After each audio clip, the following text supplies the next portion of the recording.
Hi, magandang gabi po sa inyong lahat for our fourth and bonus reading of the day. Tingnan naman po natin kung ano po ang makikita natin ngayon sa fourth reading of the day. Pero bago yan, gusto ko na muna pong buksan ang inyong kandila, no?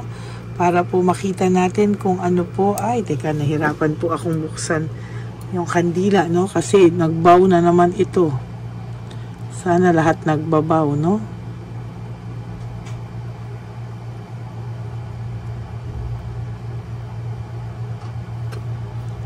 Kamusta po kayo? Sana po ay habang ginagawa ko ito, no, ay sana po ay napanood nyo na po yung first, second, third reading bago po kayo tumalon dito sa fourth and bonus reading of the day. At ganun pa man din, sana po ay napanood nyo na po yung first, second, third, fourth reading kahapon, kagabi, no?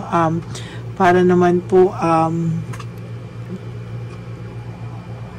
para po hindi nyo maaksaya yung pagsunod-sunod, no? Kasi sa totoo lang po, napakaganda po pagka napanood nyo po ito ng sunod-sunod at no, sa nakikita ko po ay mas makaka-relate po kayo pag sunod-sunod nyo pong napanood, no? Parang na maalam na itong isang kandila natin. No, sana po ay napanood nyo po yan dire-diretso para po makarelate po kayo ng sunod-sunod kasi mas maganda po kung nasusundan nyo po ng sunod-sunod yung ating reading of the day. Yan, ano? Minsan kahit wala ng pag-asa, nagkakaroon pa ng pag-asa, no? Pag pinagtiyagaan parang ang mga kandilang ito, no? Nakakatawa man po pero totoo lang po ay yan po ay may simbolo rin po, no? Na minsan kahit akala mo wala ng pag-asa, susulpot at susulpot, no? Pag pinagtiyagaan mo ay ito ay babangon muli, no? At magbibigay po ulit ng liwanag. Yung feeling mo ay walang-wala ng pag-asa, lubog na lubog ka na, parang itong mga kandilang ito ay, ayan, no? Pag anuhan mo lang, pagtiyagaan mo lang ay sisindi ulit at liliwanag po ulit ang inyong buhay. O diba, na-relate ko pa po sa buhay nyo yung ating mga kandila, no? So, tingnan po natin ngayon, ano po kaya ang makikita natin sa fourth and final reading of the day today, no? I hope kayo po ay makarelate dito, no? Ayan, sana po ay mapanood nyo po ito, no? At huwag po kayong pagpapalagpas ng kahit na anong reading para po sunod na sunod po kayo talaga. Okay,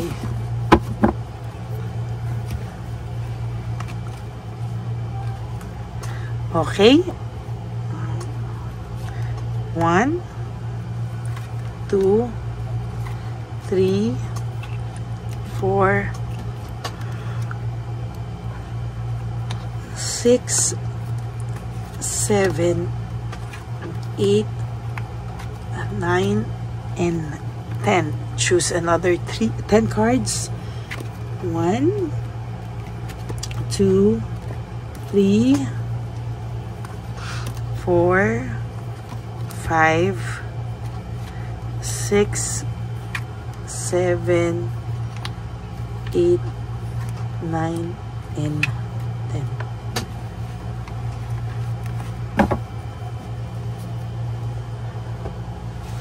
Okay, tingnan po natin kung ano po ang makikita natin.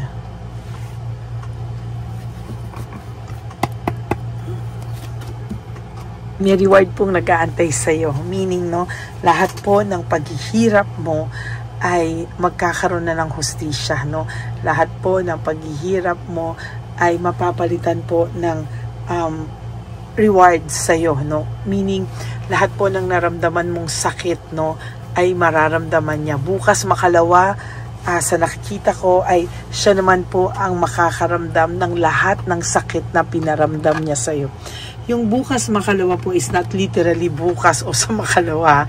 It's just a term na parang ginagamit, no, para ano. So meaning, may darating pong panahon na siya naman po ang makakaramdam niyan. At talagang hindi niya po siya makakaligtas. Siya po ay makakaramdam niyan. Hindi siya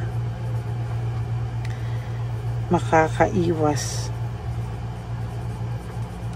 na bukas or makalawa siya naman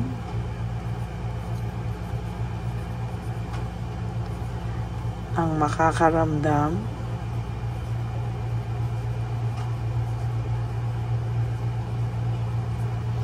ng lahat ng sakit.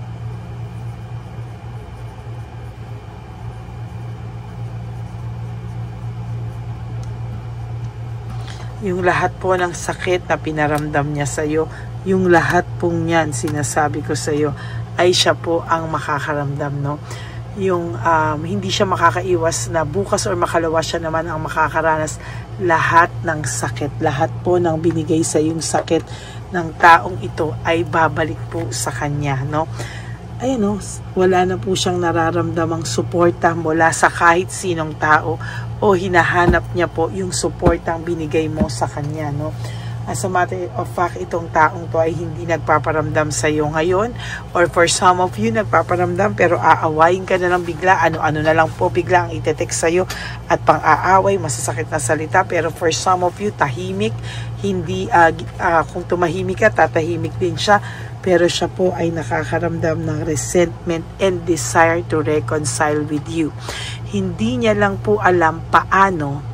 Kasi ang pakiramdam nga niya dito, no, sabi ko nga sa reading kanina, ay nagulat siya sa iyo na bigla ka na lang nanahimik, nawala, at hindi niya alam paano po yung tamang approach sa iyo. Dahil right now, nakakaramdam po siya ng rejection and resentment, pagsisisi. Pero natatakot po siya sa rejection. Hindi niya po alam paano siya gagawa ng style or strategy, no? Nakakaramdam siya ng matinding pagkapagod, fatigue, exhausted po siya sa mga bagay-bagay na nangyari po sa buhay niya at nangyayari po sa buhay niya, no? Hindi niya po yan maiiwasan. There will come a time na lahat po ng pinaranas niya sa iyo, asahan mo, mararanasan niya po lahat.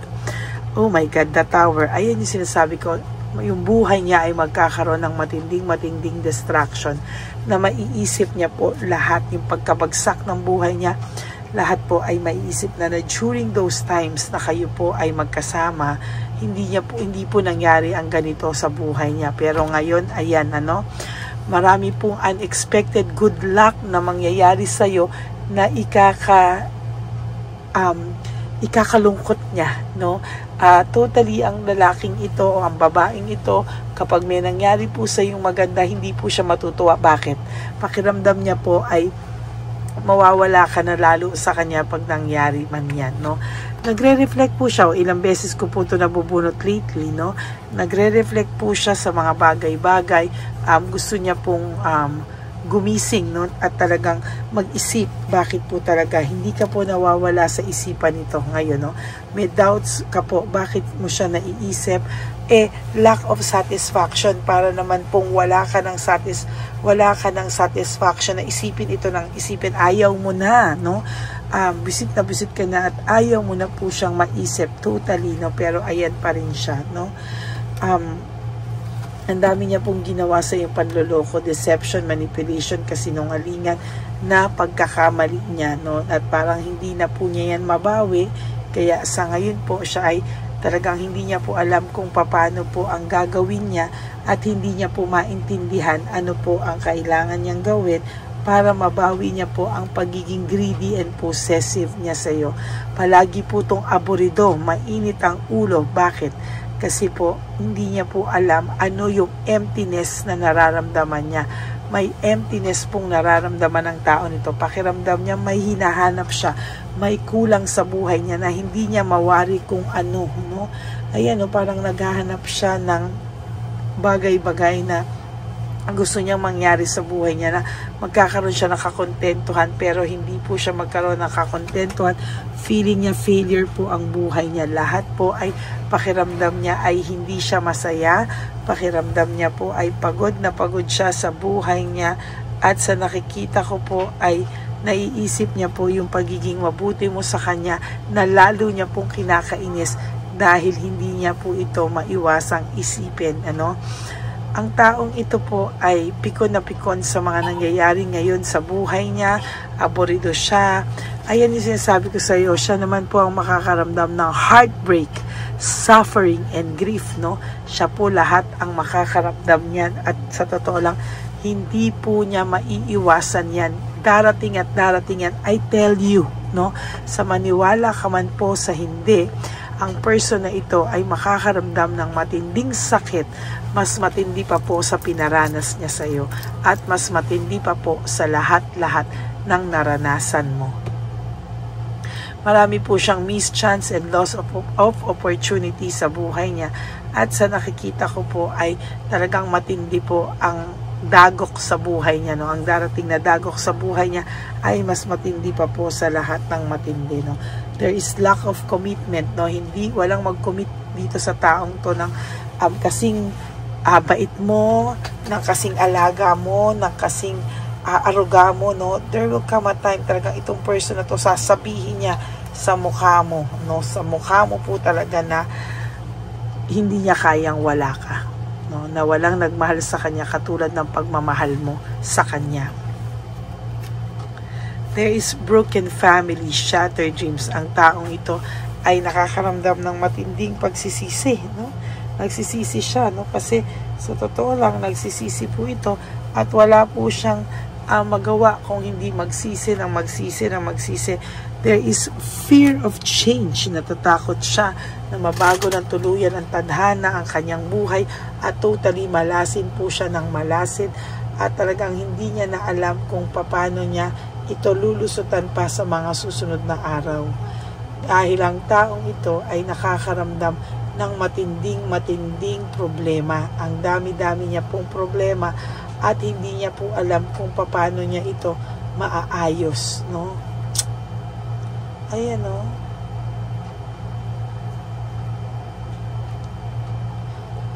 Ay.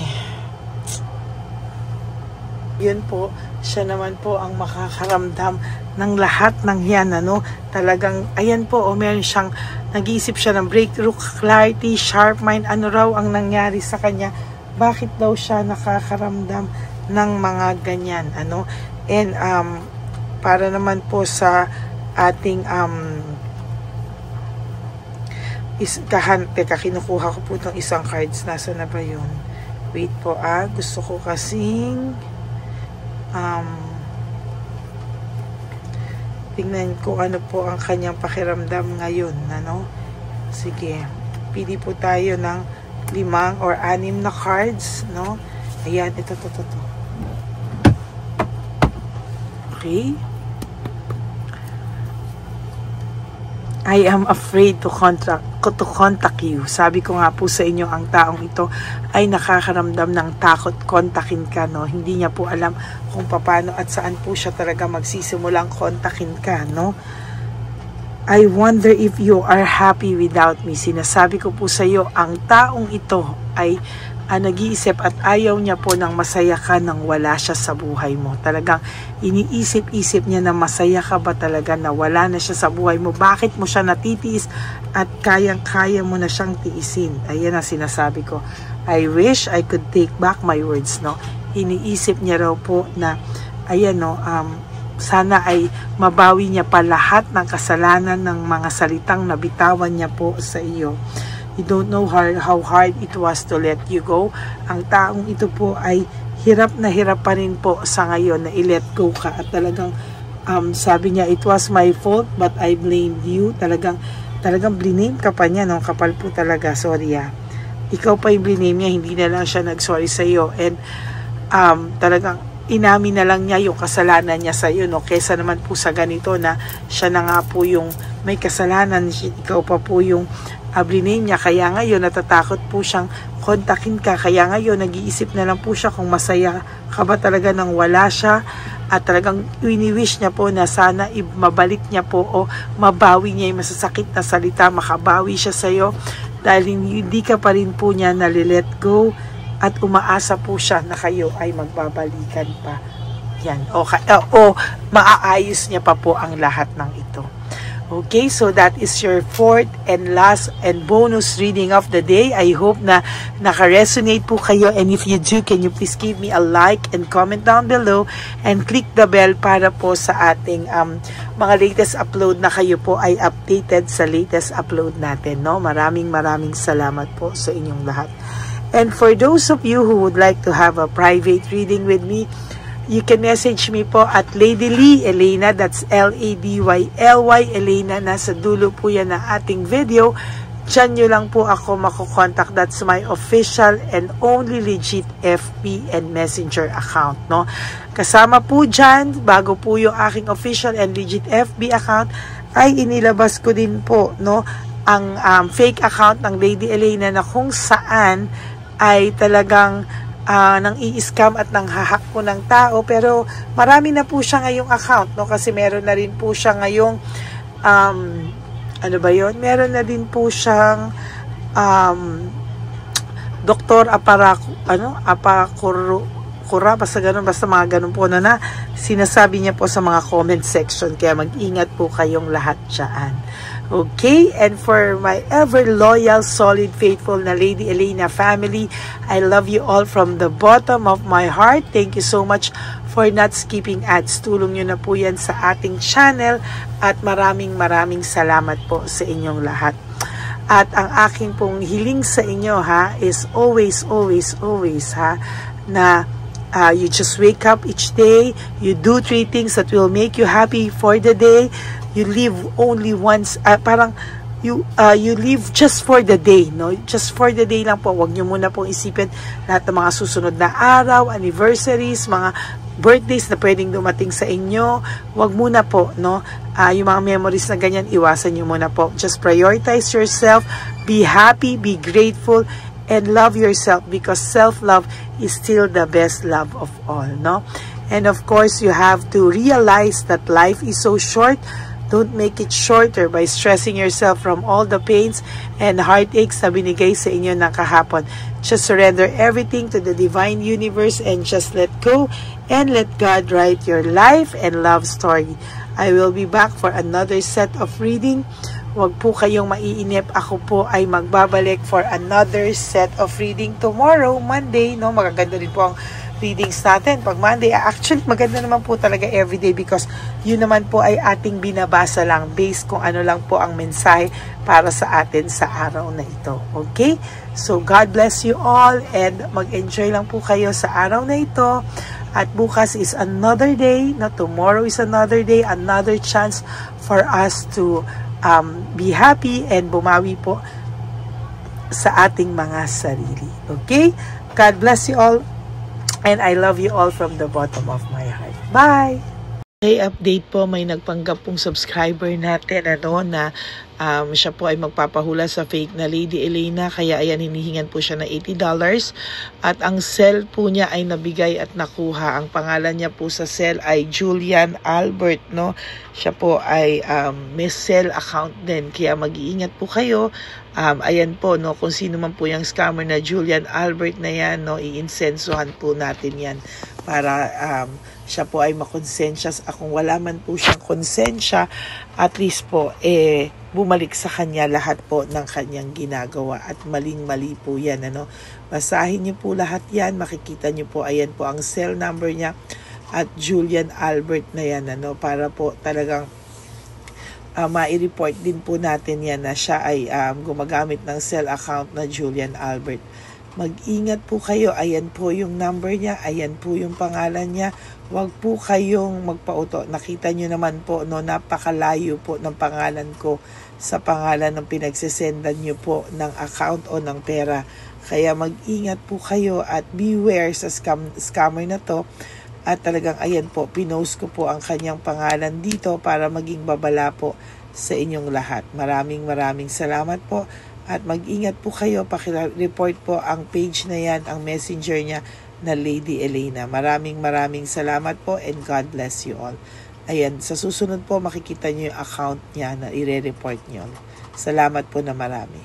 Magandang gabi po ulit sa inyong lahat. Ako po ay muling nagpapaalala sa inyo na mayroon pong lumalabas sa FB at Messenger account na fake account po, no, nang hihingi po ng $25 through PayPal at hindi po yan totoo. Huwag po kayong maniwala dyan. At pag sinabi mo po na gusto ko pong marinig ang boses nyo or makita kayo, ang sasabihin po ay magbibigay kami ng link. Buksan mo yan at pagkatapos ay makikita mo ako. Huwag po kayong maniniwala dahil yan po ay hindi totoo. Yan po ay isang malaking scam na pag binuksan nyo po ay makahack po lahat-lahat sa inyo. Mahahack po ang inyong mga personal details. Lahat ay mahahack. Ako po ay nalulungkot na ito po ay nangyari, ngunit sa talagang may mga tao pong masasama at may mga tao po talagang hindi makatiis na hindi gumawa ng masama sa ibang tao. Pero maging aware po sana kayo, tulungan nyo po ako, i-report po natin yung fake na yan at sa FB para siya po ay mawala na at wala na po siyang mabiktima pa, no? Nandyan po lahat ng details at maraming salamat po sa inyong lahat. Maraming salamat po sa inyong lahat at mag-iingat po kayo.